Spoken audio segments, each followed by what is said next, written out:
Hello everybody, welcome back to another Lost Ark video. In this Lost Ark video, it's obviously Friday, so Friday's Arkonomics.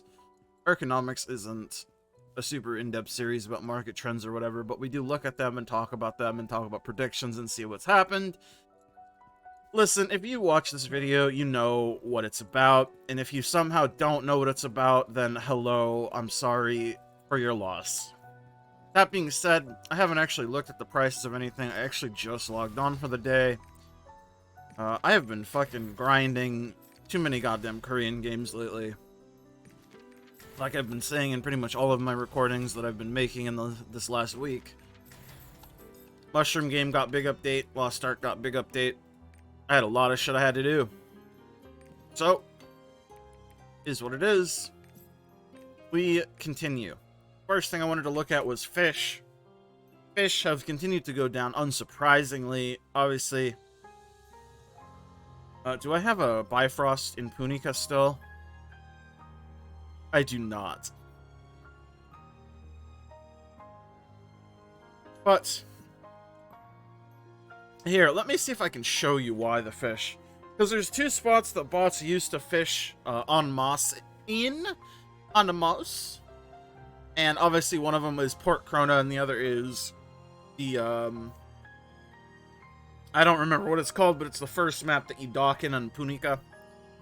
So, if you ever wanted to see, like, a massive amount of bots, I don't know if these are the two spots that they still use, but I'm gonna go take a peek with my two peepers, my big old peepers, my big peepers, my big peepee peepers. Sorry not sorry, is what I will say to that. I have fun here.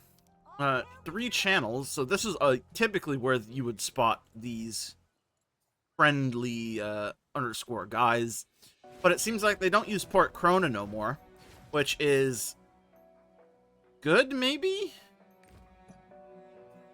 Nope, don't want to go there. So let's go to Punika and see if they reside in Punika still. Honestly though, I don't fucking know, but it's super easy to tell that we have tons of bots because no, they don't reside here either. Have no fucking idea where they do the majority of their fishing these days. But these are the two spots that they used to. Tide Shelf Path and Port Krona. If I can fucking... There, Port Krona. Clearly, though, they don't. But you can easily see that if we go to steamdb.com, .info, .app, .net, .government. Like, as much as I would like to say that Lost Ark is thriving, realistically... it's not super thriving, right? Like, let's just be reasonable. Week. Can I go month? Yeah, here we go. So, like, let's zoom out to month. 3 months? So, yeah, you can kind of see the player base suddenly started rising from 55k to about 73k in about a week in October. And that coincides with the fissioning, if you will.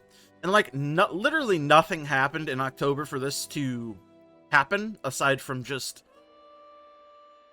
I mean, let's use our brains here. The price of fish deciding to fuck off, the price of all trade skills deciding to fuck off. So this is what I mean. Even if you can't see them in-game, because I don't know where the secret hideout is these days, but... this does not compute.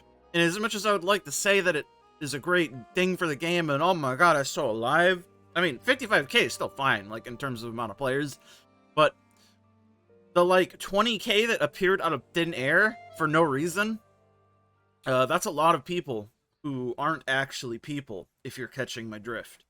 Anyways, let's do the rest of this episode in Punika. I just wanted to kind of throw that out there, because, yes, it is bots. Even if you can't see them, you can...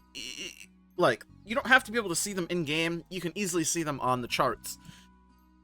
And the charts are what matter. And obviously you can see them in-game based on the price of trade skill mats like fish. That's all I wanted to say. I mean, obviously relics will follow. Like, everything follows. We've already talked about this multiple times. The price of one trade skill reflects the price of the others for the most part. Aside from outliers like meat. Because meat is meat. You know what I'm saying?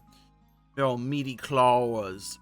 As far as honing materials go, though, obviously souleater came out a couple days ago, so Marvelous Honor Leapstones are on the up and up. This is not a surprise. This usually always happens when new characters come out, despite whatever events are running. The honing events we have this time around are super, super good, but the fact of the matter is you're still going to need leapstones and shit, right? That's just how it is.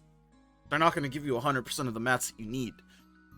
But the stone prices have kind of held steady, which is... I was going to say it's like a little bit surprising, but also not really. Because again, the majority of the stones that you're going to be using are armor stones, which if you play this game in any capacity, you probably have a lot of armor stones just chilling on all of your characters that you ever play, even if you do actively hone. As far as weapon stones, the reason why they haven't really increased in prices, well, again, most people are just honing their characters bare minimum to the item level, so they're going to hone their weapon as little as they possibly can right now. So, I think for the bigger items like redstones, we might see them go up next week or like in a reset from then. When people start finding like their new favorite characters and want to hone their weapons up high from the express event, right? That makes sense. Great Honor Leapstones apparently went up super high too. This is kind of surprising because you don't need them unless you're honing a character from not Express Pass, which I guess there was a lot of people doing, so I don't know.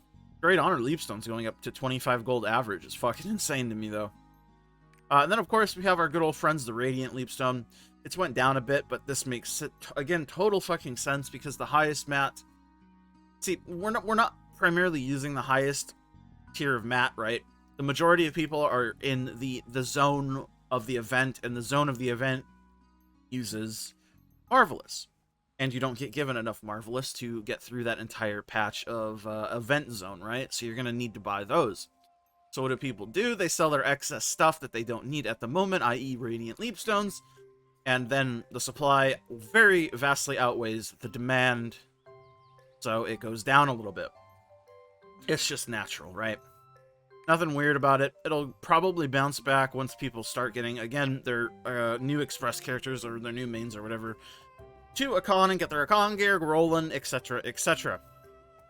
Path event is super OP, and obviously it came with the 1540 Express event. So overall, a lot of people are honing. Mid to early endgame characters now, which again will take some time to catch up to what the market trends were normally looking for, right? I do want to take a peek at engraving books since obviously new class, new me. New class books are probably going to be expensive. Surprisingly, not really. 10k is not very expensive for a brand new class's book. I'm going to be completely honest with you. As you can see, Predator is still fucking almost 10k. Wind Fury is 8k for some fucking reason. I need to rebuild my Monkey Mule Aeromancer. And the other engraving for souleater Night Edge is 6.5k, which is kinda insane. These are really cheap. I wonder why. Seems like everybody and their fucking mother is playing souleater. I mean, if I just open my friends list, I have still 2 souleaters online at the current moment, which is crazy. Normally, all my icons are this fucking souleater icon, and I can't tell who the fuck is who because everybody's a goddamn souleater. Anyways, I think that's about it for me this week. I'll end off like the way we always do, by capping us off with the level 10 gem price check. If I could learn how to navigate simple market buttons. 205k for a level 10 cooldown gem.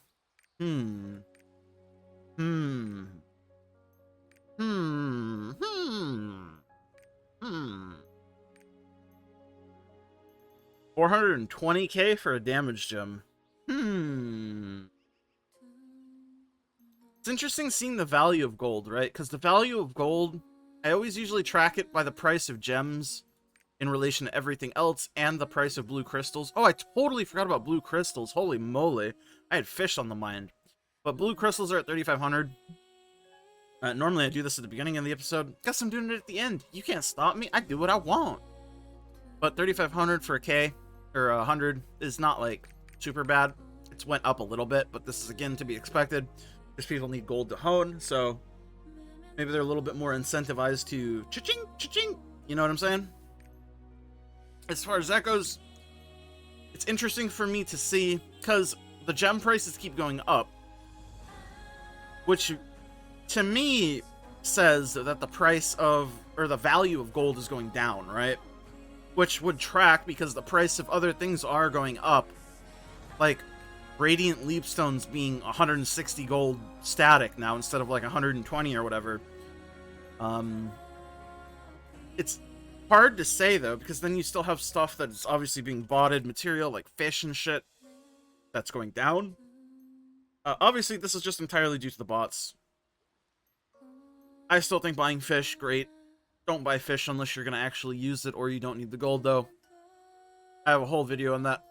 Either watch it or don't. Believe me or don't. It's up to you, man. I'm just giving my opinion. I don't fucking know what's going to happen.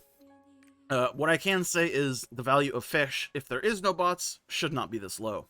Obviously. We've seen it happen many times. We've seen it happen like 2 or 3 times. We will maybe see it happen again if they decide to buy bots, ban bots. Anyways, that's it with this episode. So, I think that's all I had in mind for this one. I'm hanging out with my girl Malia. How you doing, bud? We're chilling in Punika. I wonder where the bots do their fishing now. Because before it was Tide Shelf Path and Port Krona. Huh. It's probably like some South Vern or Elgasha map or fucking Rowan map or some weird shit. Like one of the power passes. I don't know. Anyways, thank you guys so much for watching. As always, like the video if you'd like it, dislike if you dislike it, leave a comment down below, all that good stuff for the algorithm. XOXO. Subscribe, whatever. Bigger number, better person. I'll see you all in the next one. Thank you to my YouTube members, of course. My tier 2 members, Remix My Life. I'm Nufu, Airzyke, Jacob, Clouded, and all my tier 1s, It's Biscuits, Andrew, Diz, Iza.